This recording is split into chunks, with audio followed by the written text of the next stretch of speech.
to say Frank said something about, what do you say, Frank? Old white guys are not going to be able to do this stuff.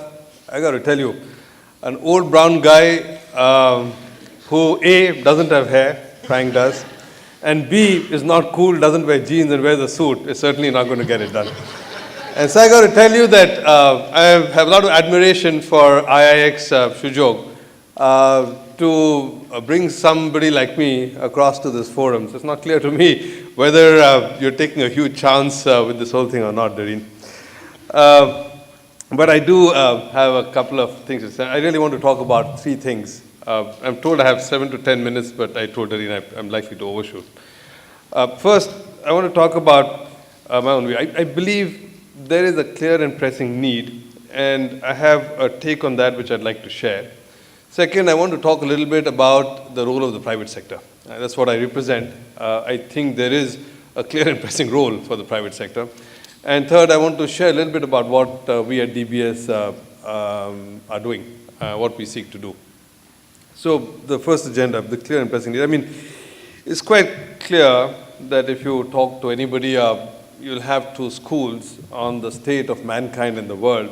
The one which will say we've made massive progress, a lot of development, the number of people put out of poverty in India, China in the last decade is extraordinary, etc., etc.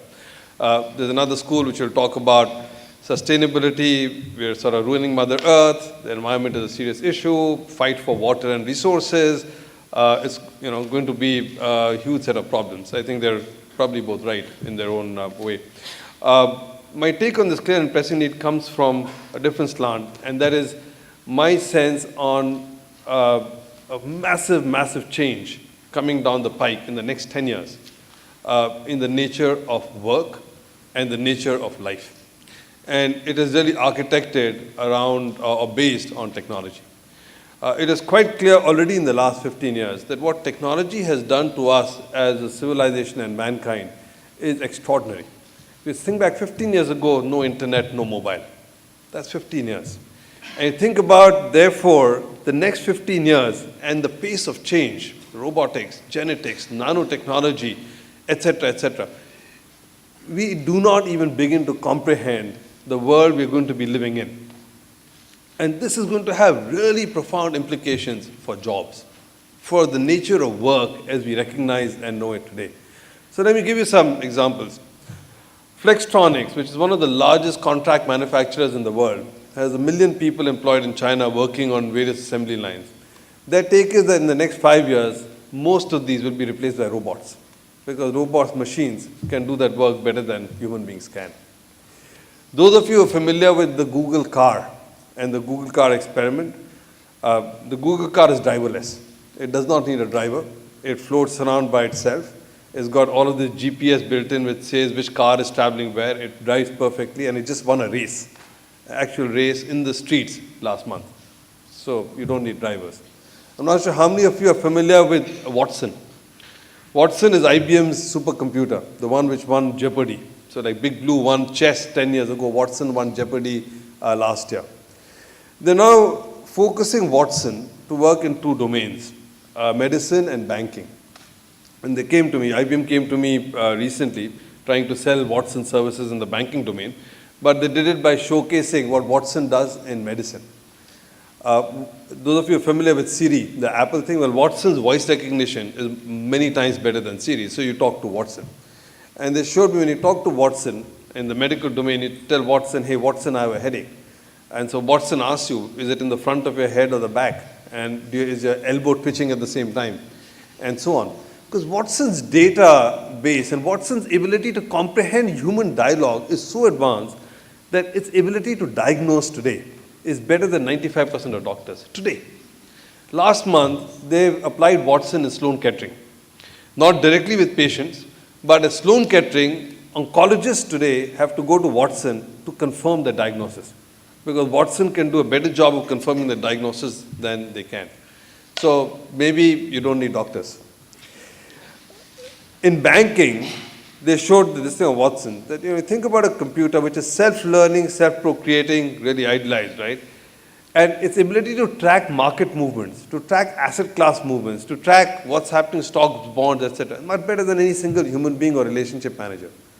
So maybe you don't need relationship managers and bankers. Now, you get the point I'm making.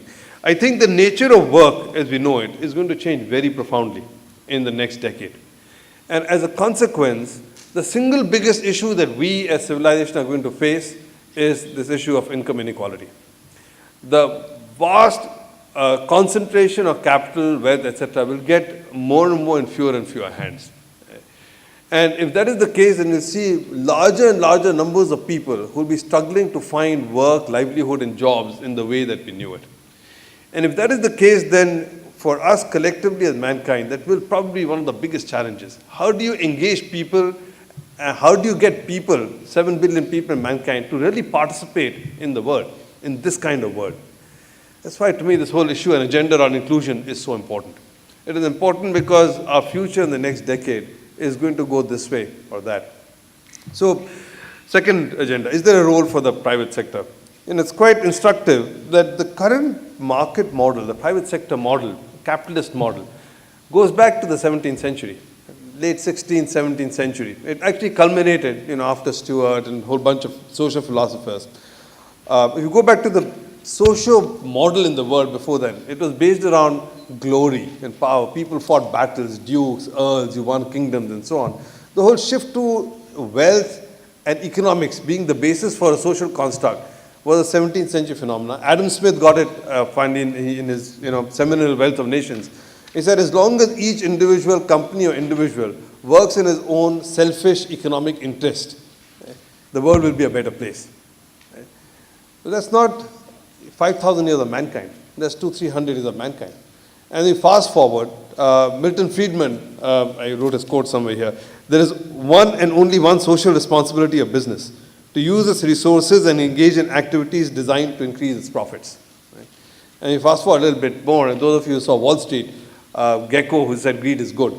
Now, there is an architecture we've created, a social architecture around the world, which is based around this belief that economic profit and individual economic advancement of interest creates the most harmonized society. There were naysayers to this. So communism was the first naysayer, and in the late 19th century, I guess, 20th, the communist agenda was, if you see this logic through to its ultimate logical conclusion, you'll wind up with so much concentration of capital and wealth in the hands of a few that you will have massive reward from the proletariat. And therefore, communism came up with the agenda of the proletariat versus the bourgeoisie. Now, communism had flaws, it didn't work. So the model didn't work because it seemed to kill individual enterprise and the motivation to go and actually create and do things. Which means that does not mean, however, that the model is right or the model doesn't have question marks. In my industry, over the last 5 years, we have demonstrated quite conclusively that a pure market-led model, a pure personal short-term economic-led model is flawed. It doesn't work. You need to fine-tune the system, and so obviously there's a role for the state in doing that as well. But it seems to be quite clear that a third model, a model which recognizes that there is value of private enterprise in motivation, in creation.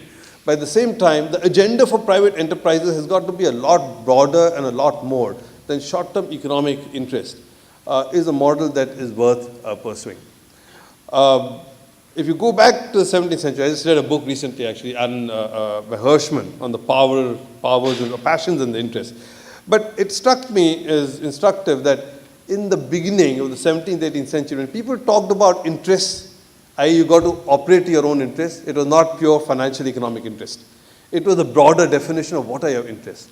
And I think that's where the root answer to the future might be. If the private sector, private enterprise and enterprise really think of interests in a broader form, what are our interests? And what are our interests in the longer term?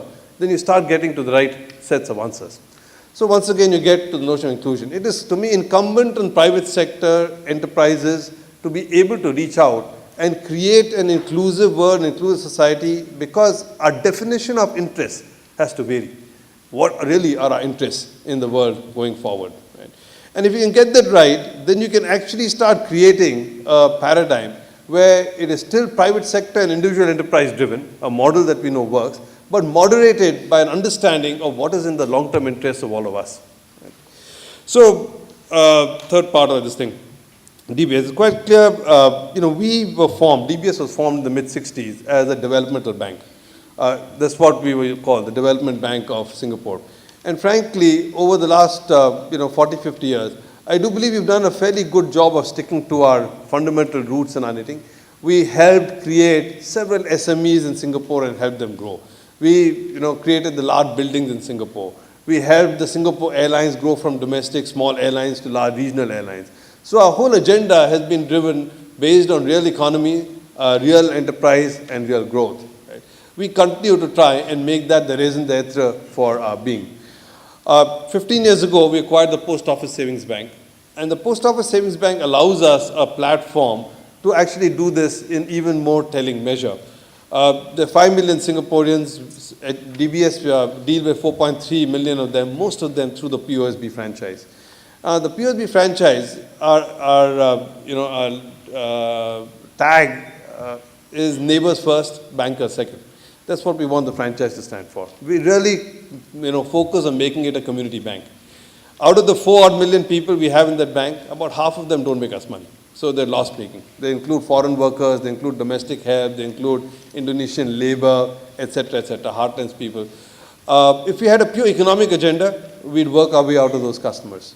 But we recognize that we have a responsibility to people in this country, at least, which is a lot more than the pure economic profit that we create.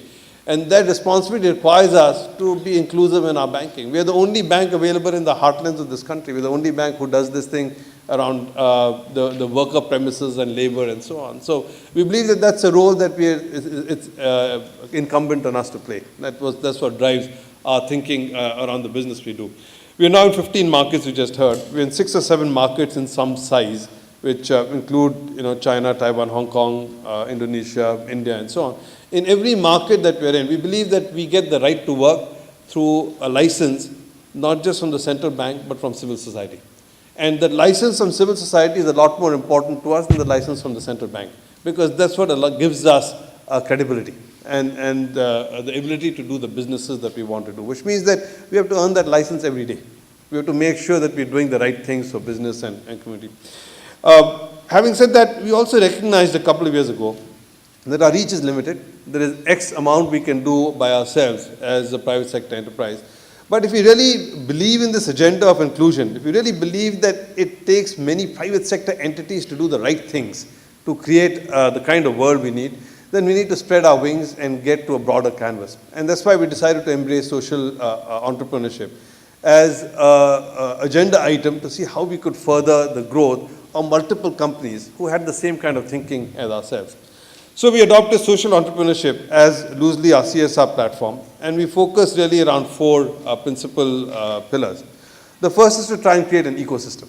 Right? So Robert asked the question, how do you scale it from niche to mass? How do you get more people into it? I think companies like us can also help.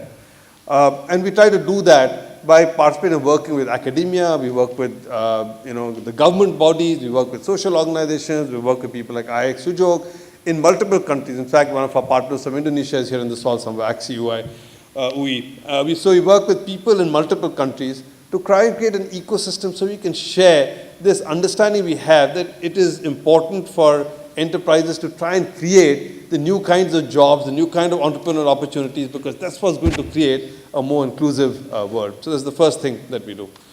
In that domain, by the way, we also do our own grants and seed money. So last year we did 29 across the 6 countries, where we work specifically directly with social enterprises with seed money in ideas which we think have got an agenda and can grow. The second thing that we do is come up with our own sets of banking packages. So with social enterprise banking package, we've only launched it in Singapore so far. Our intention is to take it around the region in the course of this year. The banking package includes things like easy account opening, cheaper loans, lower fees for people, a whole range of things which allows people to get easier access to finance and banking services, including advice and how do you actually position yourself and work things. The third thing that we do is we really encourage social enterprises by leveraging and engaging social enterprises to work with us in our businesses. So wherever we can, whether it's events we need to do, whether it's activities we do, whether it's gifts we need to give to corporations. Our agenda is very clear. We will work with social enterprises so we can give them a market within DBS. Frankly, we also have a space dedicated in our flagship headquarters here called the Social Enterprise Exchange. It's kept for social enterprise we work with to come and showcase themselves and showcase their wares 365 days a year. In fact, even as we speak right now, the people at that office, it allows people to showcase themselves to our own staff and to our customers who happen to come into the bank. So essentially see how we can leverage that. The fourth pillar is early, which is really more along the lines that IX is doing. See, how can we actually get third-party money? So when a bank finances, we tend to do debt financing. How do we get earlier money, early stage money and equity financing, and see from our customer base, whether it's our institutional base or our private individual wealth-based individuals, how can we source more money and help channel money to create more opportunities for social enterprises to work with? Again, as Robert said, we see in our private wealth customer base, more and more people are interested in impact investing. So we launched a group a couple of years ago, which was focused on philanthropy. And I'm finding increasing actually more than philanthropy, it is impact investing which captures the minds of our wealth customers. So that's the fourth pillar which we're engaged to work with. I don't believe we've got it all right. I think we have a long way to go. In fact, we're just scratching the surface on what we seek to do. But if you go back to my first two pillars, I believe the imperative is real. And I believe that we can make a difference. A lot more than governments can make a difference. A lot more than pure NGOs can make a difference. Private sector can make a difference. And by engaging the private sector, Robert, you get to see how you can scale this from niche to mass, because you have to be able to engage the private sector in this agenda. I'm going to stop there. Doreen said that we need to make a pledge. I can tell you that, we engaged 29 companies last year. Our pledge is to see how we can double that number in the course of this year. But more than that, we are committed to continue to work on this agenda around the region across all of the pillars that I spoke about. Thank you for your attention.